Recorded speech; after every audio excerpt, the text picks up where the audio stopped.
أعوذ بالله من الشيطان الرجيم بسم الله الرحمن الرحيم وما أبرئ نفسي إن النفس لأمارة بالسوء إلا ما رحم ربي ان ربی غفور رحیم۔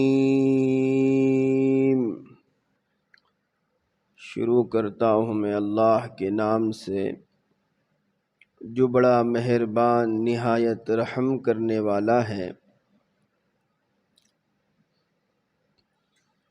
گزشتہ کل 12واں پارہ مکمل ہوا، آج 13واں پارہ شروع ہونے جا رہا ہے۔ حضرت یوسف علیہ السلام یہ ارشاد فرماتے ہیں کہ میں اپنے نفس کو پاک نہیں بتلاتا ہوں، اس لیے کہ یہ نفس تو گناہ کی طرف، برائی کی طرف لے جانے والا ہے، ابھارنے والا ہے، مگر جس پر میرا رب رحم کرے، یقیناً میرا رب بڑا بخشنے والا، رحم کرنے والا ہے۔ حضرت یوسف علیہ السلام اب جیل سے چھٹکارا حاصل کرنے کی تیاری میں ہیں۔ جیسے یہ معاملہ یوسف علیہ السلام کا صاف ہوا کہ یوسف علیہ السلام بے گناہ ہیں، بے قصور ہیں، اور مصر کی عورتوں نے اور خصوصاً زلیخا نے بھی اس بات کا اقرار کیا کہ یوسف بے گناہ ہے، بے قصور ہے، اور ان کی زندگی صاف ستھری ہے، اور جو کچھ کیا تھا ہم نے کیا تھا، ہم نے ان کو پھنسانے کی کوشش کی تھی، وہ بڑے نیک اور بڑے سچے ہیں۔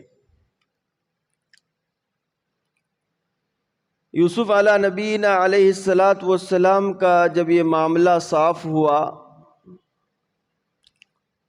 تو انہوں نے جو یہ بات کہی کہ اے اللہ، یقیناً ان عورتوں کے مکر سے اور ان عورتوں کے دجل سے اور ان عورتوں کے چال سے آپ نے مجھے بچایا ہے، اس میں میرا کوئی کمال نہیں ہے۔ وہ کیا کہتے ہیں؟ اے اللہ، اس میں میرا کوئی کمال نہیں ہے، آپ نے مجھے ان عورتوں کے، مصر کی ان عورتوں کے چال سے، جال سے، مکر سے، دجل سے اور ان کے شکنجے سے تو نے مجھے بچایا ہے، میرا اس میں کوئی کمال نہیں ہے، یہ تو تیرا فضل ہے۔ الا ما رحم ربی، میرے رب تو نے کرم فرمایا ہے، اگر تو کرم نہیں فرماتا تو میں تو اس میں پھنس جاتا۔ یہاں پر یوسف علیہ السلام نے نفس کا تذکرہ فرمایا ہے، ان النفس لامارۃ بالسوء، یقیناً نفس گناہوں پر ابھارنے والا ہے۔ تھوڑا سا قریب آ جائے تو ایک دو مسئلے مجھے آپ کو سمجھانے ہیں۔ یہاں اللہ رب العزت کے سامنے یوسف علیہ السلام جو دعا کر رہے ہیں اور جو بات کہہ رہے ہیں، اے اللہ، میں اپنے نفس کو پاک نہیں بتلاتا، یقیناً نفس تو گناہوں پر ابھارنے والا ہے، نفس کا لفظ استعمال کیا۔ اب نفس کسے کہتے ہیں؟ نفس کسے کہتے ہیں؟ نفس کی کیا بلا ہے؟ نفس کیا چیز ہے؟ ایک حدیث میں نبی کریم صلی اللہ علیہ وآلہ وسلم نے صحابہ کو یہ بات کہی کہ تم اپنے ایک دوست کو، رفیق کو، ساتھی کو جانتے ہو؟ کیا کہا صحابہ کو؟ تم اپنے ایک دوست کو، رفیق کو، ساتھی کو جانتے ہو؟ کہا کہ وہ ایسا عجیب و غریب آپ کا ساتھی ہے، آپ کا دوست ہے، اگر تم اس کا اکرام کرو گے، عزت کرو گے، اس کو کھلاؤ گے، اس کو پلاؤ گے، اس کو پہناؤ گے اور اس کی خاطرداری کرو گے تو وہ تمہارے ساتھ خیر کا معاملہ نہیں کرے گا بلکہ شر کا معاملہ کرے گا، تم کو مصیبت میں ڈالے گا، تم کو تکلیف میں ڈالے گا، تم کو شکنجے میں پھنسائے گا۔ اور اگر تم اس ساتھی کے ساتھ برائی کا معاملہ کرو، اس کی عزت نہ کرو، اس کی توہین کرو، اس کو ذلیل کرو، اس کو نہ کھلاؤ نہ پلاؤ، اس کو نہ پہناؤ، اس کو ننگا رکھو، اگر اس طریقے سے کریں گے تو وہ ساتھی تمہارے ساتھ بھلائی کا معاملہ کرے گا اور تمہارے ساتھ خیر خائی کا معاملہ کرے گا۔ اگر عزت کریں گے تو اور اس کو خاطرداری کریں گے، کھلائیں گے پلائیں گے تو تمہارے ساتھ شر کا معاملہ کرے گا، وہ برائی میں پھنسائے گا۔ اگر تم اس کے ساتھ جو ہے اچھا برتاؤ نہیں کریں گے، ذلیل کریں گے، اس کی خاطرداری نہیں کریں گے تو پھر بھلائی کا معاملہ کرے گا۔ صحابہ حیرت میں پڑ گئے، ایسا کون سا ساتھی اللہ کے رسول اچھا معاملہ کرے تو وہ ہمارے ساتھ برائی کا معاملہ کرے، اور اس کے ساتھ برائی کا معاملہ کرے تو ہمارے ساتھ اچھائی کا معاملہ کرے؟ صحابہ حیرت میں پڑ گئے، ایسا کون سا ساتھی ہے اللہ کے رسول؟ اللہ کے رسول نے اللہ کی قسم کھائی، میں اس ذات کی قسم کھاتا ہوں جس کے قبضے میں میری جان ہے، یاد رکھو وہ تمہارا دوست، وہ تمہارا ساتھی، وہ تمہارا رفیق، وہ تمہارا نفس ہے۔ کیا کہا؟ اس ذات کی قسم جس کے قبضے میں محمد کی جان ہے، وہ تمہارا عجیب و غریب دوست، وہ تمہارا نفس ہے۔ اس کا حال یہ ہے کہ اگر کھلاؤں گے پلاؤں گے، موٹا تازہ کرو گے اور اس کی بات پر عمل کرو گے تو وہ تمہیں کھڈے میں گرائے گا، وہ تمہیں گناہ میں لے جائے گا، وہ تمہیں مصیبت میں ڈالے گا، طرح طرح کے گناہوں میں اور معصیتوں میں لے کر ڈوب جائے گا۔ لیکن نفس کی بات نہیں مانو گے، نفس کی خلاف ورزی کرو گے، اس کی منمانی نہیں کرو گے تو تمہارے ساتھ کیا کرے گا؟ بھلائی کا معاملہ کرے گا۔ اب دیکھو آج کل ہمیں بہت اچھا تجربہ ہو رہا ہے، رمضان کا مہینہ چل رہا ہے، ہم روزہ رکھ رہے ہیں۔ کیا رکھ رہے ہیں؟ روزہ رکھ رہے ہیں ہم۔ اب روزے کی حالت میں بھوکے رہتے ہیں، نفس کو کھانا نہیں دے رہے ہیں، نفس کو پانی نہیں دے رہے ہیں، نفس کو جو ہے مار رہے ہیں نا، اس کے ساتھ اچھائی کا معاملہ نہیں کر رہے، اس کو نہ کھلا رہے ہیں نہ پلا رہے ہیں، اس کی باتوں پر عمل نہیں کر رہے ہیں۔ تو آج دیکھو جو آدمی سال بھر مسجد میں نہیں، وہ آدمی جو کبھی قرآن لے کر نہیں بیٹھتا، وہ آدمی کبھی اس کے ہاتھ میں تسبیح نہیں رہتی، لیکن ایک مہینہ وہ نفس کے خلاف کام کرتا ہے، اس کو نہ کھلاتا ہے نہ پلاتا ہے، تو اس کا اثر کیا ہوتا ہے؟ وہ نفس اس کے ساتھ کیسا خیر خائی کا معاملہ کر رہا ہے؟ اب قرآن بھی پڑھ رہا ہے، نماز بھی پڑھ رہا ہے، روزہ بھی رکھ رہا ہے، ذکر بھی کر رہا ہے، دعا بھی کر رہا ہے، یعنی نفس کے ساتھ اس نے برائی کا معاملہ کیا، اس کو کھلایا نہیں پلایا نہیں، اچھا نہیں رکھا، تو پورے لوگ ظہر میں بھی مسجد بھر رہی ہے، عصر میں بھی بھر رہی ہے، اور ذکر بھی اور قرآن بھی، ساری تلاوتیں۔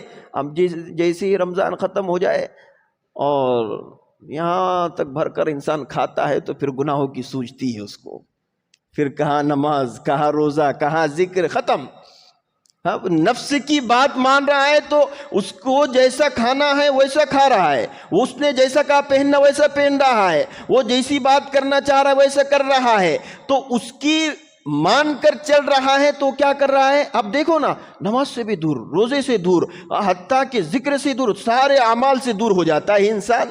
تو اللہ کے رسول نے کیا فرمایا؟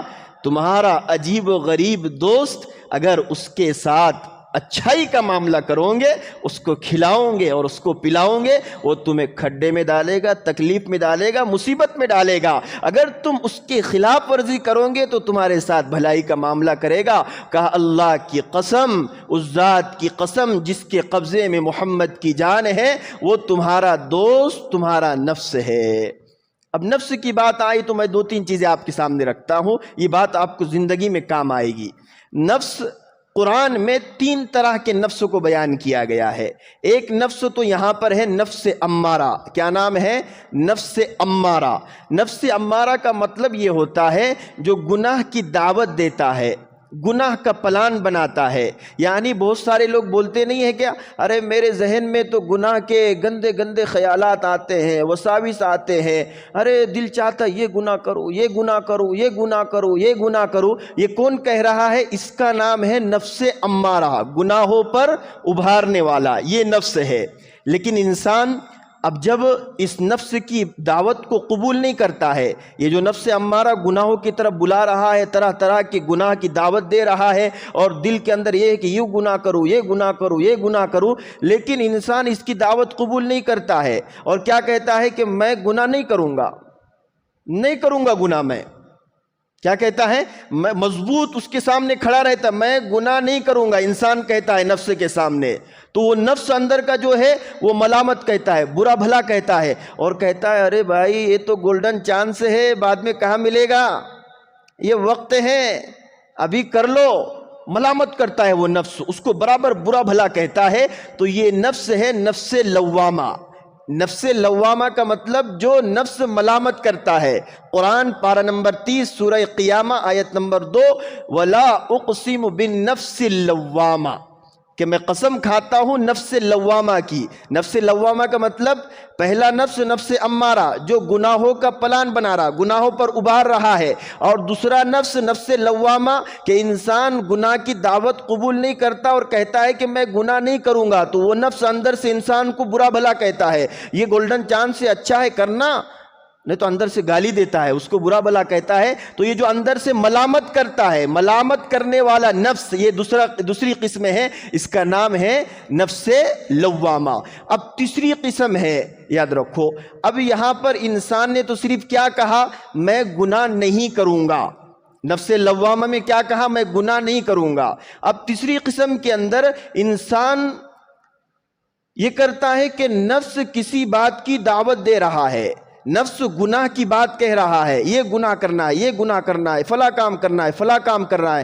تو وہ کیا کرتا ہے؟ صرف یہ نہیں کہتا ہے کہ میں نہیں کروں گا، بلکہ اس کے اوپر جا کر کیا کہتا ہے؟ اگر وہ کہتا ہے میوزک سننا ہے تو وہ اس کی خلاف ورزی کرتا ہے کہ قرآن سنوں گا۔ وہ کہتا ہے کہ باہر کھڑے رہنا ہے، وہ کہتا ہے نہیں میں جا کر نماز پڑھوں گا۔ یعنی نفس کی خلاف ورزی کرتا ہے۔ جو نفس کہتا ہے برا کام کرنے کا ہے، وہ اس کے خلاف میں اپوز میں اچھا کام کرتا ہے۔ تو یہ نفس ہے نفس مطمئنہ۔ کیا نام ہے اس کا؟ جی نفس مطمئنہ۔ یہ تین قسم کے نفس ہم نے آپ کو بتلائے۔ نفس امارہ جو گناہوں کا پلان بناتا ہے، نفس لوامہ کہ نفس کیا کرتا ہے؟ گناہ کی دعوت دیتا ہے، ساری چیزیں کرتا ہے، لیکن انسان کیا کہتا ہے؟ میں نہیں کروں گا۔ تو یہ ادھر سے کیا کرتا ہے؟ ملامت کرتا ہے۔ اور نفس مطمئنہ میں انسان نفس کی دعوت پر خلاف ورزی کرتا ہے، وہ گناہ کا کہتا ہے تو یہ اس کے اپوز میں نیکی کا کام کرتا ہے۔ یہ نفس مطمئنہ اتنا اعلیٰ درجے کا مقام ہے، اگر کسی کو نصیب ہو جائے کہ انسان نفس کی خلاف ورزی ہر کام میں کرنے والا بن جائے تو اللہ اس کو اتنا اعلیٰ مقام عطا فرماتے ہیں، چند دنوں میں نفس کی جو گلے میں رسی ہے نفس کی، وہ اس کے ہاتھ میں آ جاتی ہے۔ مطلب یہ ہے نفس کو کچلنا اللہ اس کے لیے آسان فرما دیتے ہیں۔ آپ دیکھو کبھی نفس کے خلاف کام کر کے، جب نفس کے خلاف آپ کام کریں گے تو یہ نفس ڈھیلا ہوگا، کمزور ہوگا، اور آہستہ آہستہ ختم ہو جائے گا۔ اور علماء نے کہا یہاں تک ختم ہو جائے گا جو نفس گناہ کی دعوت دینے والا، جو نفس برائی کی دعوت دینے والا، اگر اس کی خلاف ورزی کی تو یاد رکھو ایک وقت ایسا آئے گا یہی نفس نیکی کی دعوت دے گا، یہی نفس اچھائی کی دعوت دے گا، یہی نفس خیر کے کاموں کی دعوت دے گا۔ لیکن یہ بہت بڑا مقام ہے، اللہ تعالی ہم کو عافیت کے ساتھ عطا فرمائے۔ یہ ولیوں کو اللہ عطا فرماتا ہے، لیکن ہمیشہ وہ اس پر باقی رہے یہ کوئی گارنٹی نہیں رہتی ہے۔ لیکن نبی کو جو یہ مقام عطا ہوتا ہے کہ وہ کبھی گناہ نہیں کرتے ہیں، وہ اس پر ہمیشہ باقی رہتے ہیں، یعنی ان سے کبھی چھوٹا بڑا کوئی گناہ سرزد نہیں ہوتا ہے، نبی معصوم ہوتے ہیں۔ تو یوسف علیہ السلام نے یہاں پر یہی بات کہی کہ دیکھو مجھ سے کوئی گناہ ہوا نہیں ہے، میں تو بے گناہ ہوں، میں تو بے قصور ہوں، مجھ سے کوئی گناہ سرزد نہیں ہوا ہے۔ اب یہ چرچا پورے مصر میں ہوئی، یہ اعلان کیونکہ یوسف نے ایک شرط رکھی تھی نا، جب تک آپ زلیخا کو اور مصر کی ان عورتوں کو جنہوں نے انگلیاں کاٹی ہے ان کو بڑے بھرے محفل میں بلا کر ان کو یہ بات ان کی زبان سے نہ نکالے کہ ہم نے یوسف پر ڈورے ڈالے، ہم نے یوسف کو پھنسانے کی کوشش کی، اگر آپ یہ کام نہیں کریں گے تو اس وقت تک میں جیل سے باہر نہیں آؤں گا۔ تو بادشاہ نے فوراً زلیخا کو اور مصر کی ان عورتوں کو سب کو شاہی محل میں بلا کر پورے مصر کے سامنے یہ ان کی زبان سے کہلوایا کہ ہم نے یوسف کو پھنسانے کی کوشش کی تھی، یوسف تو بڑا نیک اور بڑا سچا تھا۔ اب یوسف علیہ السلام کی شرط پوری ہو گئی تو اس کے اندر یہ بات کہی گئی کہ بادشاہ نے یہ کہا کہ اب جاؤ اور یوسف کو لے کر آؤ۔ ایک مشیر خاص جو اس کا خاص منسٹر تھا اس سے کہا اب یوسف کو بڑی آن بان شان کے ساتھ جیل سے لے کر آؤ۔ اب وہ آیا یوسف علیہ السلام کے پاس اور پیغام پہنچایا بادشاہ سلامت کا۔ کہا بادشاہ کہتے وقال الملک اتونی بہ استخلصہ لنفسی، بادشاہ سلامت یہ پیغام پہنچاتے ہیں کہ بادشاہ آپ کو اپنا پرائیویٹ اور خصوصی مددگار بنانا چاہتے ہیں، آپ کو اپنا مقرب بنانا چاہتے ہیں، آپ کو اپنا مشیر خاص بنانا چاہتے ہیں، آپ کو دربار کا اعلیٰ مرتبہ دینا چاہتے ہیں۔ بادشاہ آپ کی بڑی عزت کرتے اور آپ کو یاد فرما رہے ہیں، چلیے جلدی، بادشاہ سلامت آپ کو یاد کر رہے ہیں، آپ کو تو بڑا مقام دینے والے ہیں۔ ایسا نہیں کہ یوسف علیہ السلام نے جیسی یہ خوش بھری خبر سنی تو جلدی جلدی کام کر کے فوراً چل نکل دیے، ایسا نہیں کیا۔ ہم ہوتے تو جلدی جلدی سامان لپیٹ کر جلدی سے خوشی خوشی میں نکل گئے، ایسا نہیں کیا۔ یوسف علیہ السلام نے فوراً غسل کیا، غسل کرنے کے بعد جیل خانے میں غسل کیا، غسل کرنے کے بعد نئے کپڑے پہنے، نئے کپڑے پہننے کے بعد جیل کے جتنے قیدی تھے سب کو بلایا، اور سب کو بلانے کے بعد ان سے مصافحہ کیا اور معانقہ کیا اور کہا اللہ تمہارے ساتھ خیر کا معاملہ فرمائے، اب میں نکل رہا ہوں، میں تمہارے لیے دعا کرتا ہوں کہ تمہارے لیے بھی عافیت کا فیصلہ ہو، اللہ تم کو بھی ہدایت عطا فرمائے۔ تو یوسف علیہ السلام اب وہاں سے نکل رہے ہیں، نکلتے وقت انہوں نے ایک دعا مانگی، وہ بہت اچھی دعا ہے، ایک دعا پڑھی تھی۔ جیل سے جب نکل رہے تھے بڑی آن بان شان کے ساتھ، نئے کپڑے ہیں، بادشاہ پروٹوکول دے رہا ہے اور آن بان شان کے ساتھ جا رہے ہیں، تو جیل سے جیسی باہر قدم رکھا تو یہ دعا پڑھی، حسبی ربی من دنیا، کیا فرماتے؟ حسبی ربی من دنیا، حسبی ربی من خلقی، عز جارہ وجل ثناؤہ ولا الہ غیرہ، حسبی ربی من دنیا، یعنی باہر قدم رکھ رہے یوسف علیہ السلام، جیل سے جا رہے تو کیا دعا کرتے ہیں؟ حسبی ربی من دنیا، کہ پوری دنیا ایک طرف ہو جائے لیکن میرا رب مجھے کافی ہے۔ کیا دعا کرتے ہیں؟ حسبی ربی من دنیا، پوری دنیا کے مقابلے میں میرا رب مجھے کافی ہے۔ اگر پوری دنیا ایک طرف ہو جائے تب بھی میرا رب اگر میرے ساتھ ہے تو مجھے کوئی پرواہ نہیں ہے، میں اس کے جو اس کی ذمہ داری ہے میں اس کی ذمہ داری پر عہد کرتا ہوں اور اس کی ذمہ داری پر میرا پورا بھروسہ ہے۔ پھر کہتے ہیں حسبی ربی من خلقی، دنیا میں جتنی مخلوقات ہیں ان مخلوقات کے مقابلے میں مجھے اللہ کی ذات کافی ہے، اللہ کی ذات کافی، تمام مخلوقات کے مقابلے میں مجھے اللہ کی ذات کافی ہے۔ میرا اللہ بڑی اونچی شان والا ہے، بڑی بزرگی والا ہے، اس کے علاوہ میں کسی کی عبادت نہیں کرتا ہوں۔ یہ شعر گنگناتے ہوئے وہ بادشاہ کا مشیر خاص منسٹر کے ساتھ اب جیل سے آن بان شان کے ساتھ نکل رہے ہیں، نئے کپڑے ہیں۔ اب کیا ہوا؟ یوسف علیہ السلام بادشاہ سلامت کے شاہی دربار میں بڑے محل میں جانے والے تھے۔ اب گئے یوسف علیہ السلام، اب جا کر سب سے پہلے سلام کیا۔ یوسف علیہ السلام نے کیا کیا؟ دربار میں پہنچتے کے ساتھ سلام، اور سلام کے بعد دعا کی بادشاہ کے لیے۔ لیکن بادشاہ تو بہت بڑا تھا، اس کو بہت ساری زبانیں آتی تھی، بادشاہ سلامت بہت بڑا تھا، اس کو بہت ساری زبانیں آتی تھی، لیکن دو زبانیں نہیں آتی تھی اس کو، ایک عربی اور دوسری عبرانی۔ عربی زبان نہیں آتی تھی اور عبرانی زبان نہیں آتی تھی. عربی یہ جو ہم پڑھتے ہیں اس کو عربی کہا جاتا ہے. عبرانی زبان، اب اس کو عبرانی زبان میں تقریباً توریت، انجیل، زبور، اللہ کی جو آسمانی کتاب اس سے پہلے نازل ہو گئی 3، توریت، انجیل، زبور، وہ تمام عبرانی زبان میں ہے، تمام عبرانی زبان میں ہے. اس کو انگلش میں ہیبرو کہا جاتا ہے، ہیبرو لینگویج، اس طریقے سے الفاظ اس کے لیے آتے ہیں. تو عبرانی زبان یہ وہ بادشاہ کو عربی بھی نہیں آتی تھی، اور عبرانی مطلب ہمارے یہاں جیسے ہندی، مراٹھی، انگریزی، سنسکرت وغیرہ رہتا ہے کہ نہیں، اسی طریقے سے ایک عبرانی زبان بھی تھی. اور یاد رکھو عبرانی زبان میں آسمان کی 3 کتابیں 3 بڑے بڑے پیغمبروں پر نازل ہوئی. توریت، انجیل، زبور عربی میں نہیں نازل ہوئی، کس میں نازل ہوئی؟ عبرانی زبان میں. تو یوسف علیہ السلام چلے گئے اور سلام کیا، سلام عربی میں کیا اور دعا عبرانی زبان میں دی بادشاہ کو. اب بادشاہ کو نہ عربی آتی تھی نہ عبرانی زبان آتی تھی، وہ تو ایسے ہی بیٹھا. پھر یوسف علیہ السلام نے اس کو سمجھایا اور کہا دیکھو پہلے میں نے آپ کو سلام کیا، بعد میں جا کر ایک دعا دی. تو بادشاہ بہت خوش ہوا، بہت خوش ہوا. اور خوش ہونے کے بعد جو شاہی اس کا دربار تھا اور شاہی بڑا عالیشان تخت تھا، اس کے قریب کسی کو بھٹکنے نہیں دیتا تھا اور کسی کو آنے نہیں دیتا تھا. اس نے یوسف علیہ السلام سے اتنا خوش ہوا، ان کی تعبیر سے، ان کے علم سے، ڈائریکٹ کہا یوسف کو میرے تخت کے قریب لایا جائے. یوسف علیہ السلام کو پوری پروٹوکول کے ساتھ وہاں سے لایا گیا اور اس کے تخت کے بازو میں بٹھایا گیا. اب یوسف علیہ السلام بازو میں بادشاہ کے قریب میں بیٹھے ہیں. کیا اللہ کی شان ہے.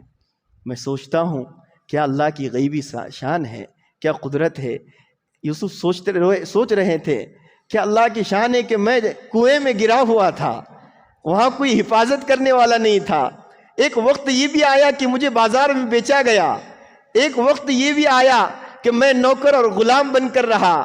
ایک وقت یہ بھی آیا کہ مجھ پر زنا کی تہمت لگی، بہتان لگائے گئے. ایک وقت آیا کہ 7 سال تک مجھے جیل میں رکھا گیا. لیکن آج وہ اللہ کی قدرت، وَتُعِزُّ مَن تَشَاءُ وَتُذِلُّ مَن تَشَاءُ، عزت اسی کے ہاتھ میں، ذلت اسی کے ہاتھ میں. جو کنویں میں تھا، جس کو بازار میں بیچا گیا، اور جو نوکر اور غلام تھا جو جیل میں رہا، جس پر الزام لگائے گئے، آج وہ بادشاہ کے تخت کے قریب بڑے آن بان شان کے ساتھ بیٹھا ہے. یہ کیا اللہ کی شان ہے. کنویں کا وقت بھی گیا، پھر غلامی اور نوکری کا وقت بھی گیا، اور جیل کا بھی وقت گیا، اور زلیخا نے اور عورتوں نے جو تہمت لگائی وہ بھی وقت گیا. اس پر علماء نے ایک نکتہ لکھا ہے، اس پر میں اپنی بات ختم کرتا ہوں. یاد رکھیے زندگی کے اندر کبھی حالات میں ہو، کبھی مصیبت میں ہو، کبھی پریشانی میں ہو، اللہ کے واسطے کبھی مایوس نہ ہونا، کبھی مایوس نہ ہونا کہ میں ان حالات سے باہر نہیں آ سکتا، یہ حالات مجھ سے نہیں جائیں گے. وہ بزنس، تجارت، اولاد، کاروبار اور تمام چیزوں کے اندر اگر انسان ڈپریشن میں، گھر کے معاملات میں، کسی بھی چیز میں پریشان ہو تو اس کو ٹینشن لینے کی ضرورت نہیں ہے. یوسف علیہ السلام کی زندگی اس کے سامنے رہنی چاہیے. اور یہ سبق ہے آج کے درس قرآن کا کہ یوسف جیل میں رہیں، یوسف کنویں میں رہیں، یوسف غلامی اور نوکری میں رہیں، اور یوسف جو ہے لوگوں کے الزام سنتے رہیں، تانے سنتے رہے، لیکن کٹے کہ نہیں دن. جیل کے دن بھی کٹے، کنویں کے دن بھی کٹے، غلامی کے دن بھی کٹے، اور سارے دن کٹے، لیکن حق پر تھے تو اللہ نے آج ان کو بادشاہ کا قریبی بنایا. میں اور آپ پریشانی کے حالت میں ہو تو کبھی غمگین نہ ہونا میرے نوجوانوں، کبھی مایوس نہ ہونا، کبھی ڈپریشن میں نہ جانا.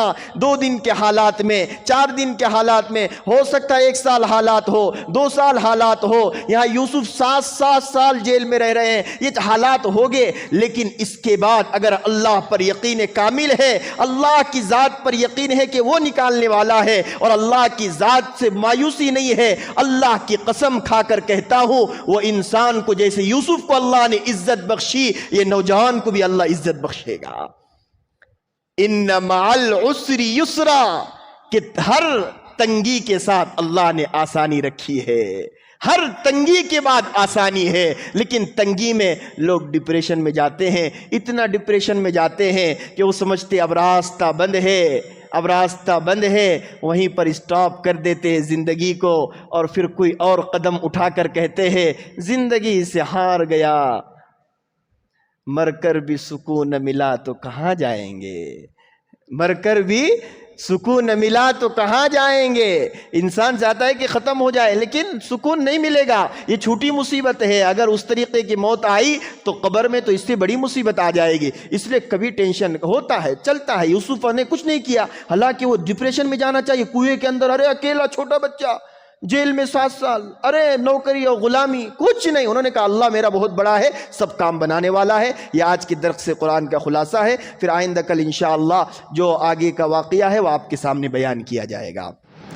بسم اللہ الرحمن الرحیم، اللہم صلی وسلم دائما ابدا علی حبیبک خیر الخلق کلہم، اللہم اجرنا من النار، نسألک علما نافعا ورزقا واسعا وعملا متقبلا وشفاء من کل داء۔ اے اللہ رحم کا، کرم کا، عفو کا، عافیت کا، درگزر کا، یسر کا، سہولت کا معاملہ فرما۔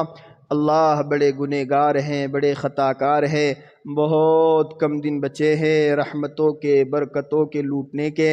اے اللہ یہ عشرہ نجات چل رہا ہے، جہنم سے خلاصی آپ کر رہے ہیں، جہنم سے ہزاروں لاکھوں لوگوں کو آپ آزاد کر رہے ہیں۔ اے اللہ ہم گنہگاروں کو بھی آزاد کر دیجئے، پیارے اللہ ہم کو بھی جہنم سے آزاد کر دیجئے، اللہ ہم کو بھی جہنم سے آزاد فرما دیجئے۔ اللہ بڑے گناہ تو جہنم والے کیے ہیں، اللہ پاپ تو جہنم والے کیے ہیں۔ اللہ ہمارے نام اعمال میں کوئی نیکی ایسی نہیں ہے جو خالص تیری رضا کے لیے ہو، اللہ کوئی نہیں ہے اللہ، نہ کوئی اعمال ہے نہ کوئی وسیلہ ہے، بس ایک وسیلہ ہے تیرے نبی کا۔ اے اللہ نبی کے وسیلے سے دعا کرتے ہیں کہ ہم کو معاف فرما دیجئے، اللہ اس عشرے میں ہمیں جہنم سے خلاصی عطا فرما دیجئے، جہنم سے خلاصی عطا فرما دیجئے، اپنا مقبول بندہ بنا دیجئے، اپنا پیارا بندہ بنا دیجئے۔ اے اللہ پوری امت مسلمہ کو ہدایت عطا فرما دیجئے، پوری امت مسلمہ کے ہر فرد کو داعی بنا دیجئے۔ اے اللہ شر سے حفاظت فرما دیجئے، شر سے حفاظت فرما دیجئے۔ اے اللہ گناہوں کو مٹا دیجئے، فرشتوں کو بھلا دیجئے، نام اعمال سے اللہ مٹا دیجئے، زمین کو آسمان کو بھلا دیجئے۔ اللہ تمام برائی اور تمام گناہ جو ہم نے کیے وہ تمام کو اے اللہ آپ معاف فرما دیجئے۔ اللہ یقیناً گناہوں کی نحوستیں آتی ہیں تو ہم پریشان ہو جاتے ہیں، اللہ دل بے چین ہو جاتا ہے، روح بے قرار ہو جاتی ہے، ڈپریشن میں چلے جاتے ہیں، ہم سمجھتے کوئی بیماری ہے، اللہ یقیناً بیماری نہیں ہے بلکہ گناہوں کا وبال ہوتا ہے، یہ معصیت کا وبال ہوتا ہے جو ہم نے اللہ خلوت میں تنہائی میں کیے ہوتے ہیں۔ اللہ آج ہم کان پکڑتے ہیں، آج تیری بارگاہ میں دعا کرتے ہیں، اب اس کے بعد نہیں کریں گے اللہ اب نہیں کریں گے، جو کچھ ہوا اللہ جو کچھ ہوا چھوٹا بڑا گناہ اللہ جان کر انجان کر چلتے پھرتے اٹھتے بیٹھتے اے اللہ سب کو معاف کر دیجئے، اللہ معاف کر دیجئے، پیارے اللہ معاف کر دیجئے، اللہ ہمارے دلوں میں اتحاد عطا فرما دیجئے۔ اے اللہ ہمارے ایک دوست کے بچے کا انتقال ہوا، اے اللہ بڑی امیدیں انہوں نے لگائی تھی، اللہ تیری تقدیر ہے، اللہ تیرا فیصلہ ہے، راضی ہے اللہ تیرا فیصلہ ہے، راضی ہے۔ اللہ ہم دعا کرتے ہیں ماں باپ کو صبر جمیل عطا فرمائیے، اللہ ایک ماں باپ دونوں نے کئی امیدیں لگائیں اور ایسا ہو گیا، تیری تقدیر کا فیصلہ ہے، اے اللہ ان دونوں کو صبر جمیل عطا فرمائیے، اللہ اس کو نعم البدل عطا فرمائیے، عافیت کے ساتھ عافیت والی اولاد عطا فرمائیے۔ اے اللہ جو حضرات یہاں بیٹھے ہیں ان کی جائز تمنائیں مراد منت غیر سے پوری فرما دیجئے۔ اللہ قرآن کی محبت میں بیٹھے ہیں، اللہ جتنا مجمع بیٹھا ہے ان تمام کی اے اللہ حاجتیں جو دل میں رہتی ہیں وہ کسی کے سامنے کہہ نہیں سکتے، دل میں رہ کر سہ نہیں سکتے، اے اللہ ان کی تمام ایسی ضروریات کو اللہ غیب سے پورا فرما دیجئے۔ اے اللہ قرآن کی محبت میں بیٹھے ہیں، میں خصوصی دعا کر رہا ہوں۔ اللہ اللہ آپ سے یہ دعا ہے کہ اللہ ان کے نسلوں میں، ہماری نسلوں میں اے اللہ حافظ قرآن، عالم دین، داعی، شہدائی پیدا فرما دیجئے، پیدا فرما دیجئے۔ اللہ یہ بھی جا سکتے تھے، یہ بھی نکل سکتے تھے، ان کو کوئی روکنے والا نہیں تھا، اللہ کوئی روکنے والا نہیں تھا، کوئی زبردستی نہیں تھی، لیکن تیرے کلام کی محبت میں بیٹھے ہیں۔ جب بیٹھے تیرے کلام کی محبت میں، تیری محبت میں، اللہ تیری محبت دیجئے، دنیا کی محبت نکال دیجئے۔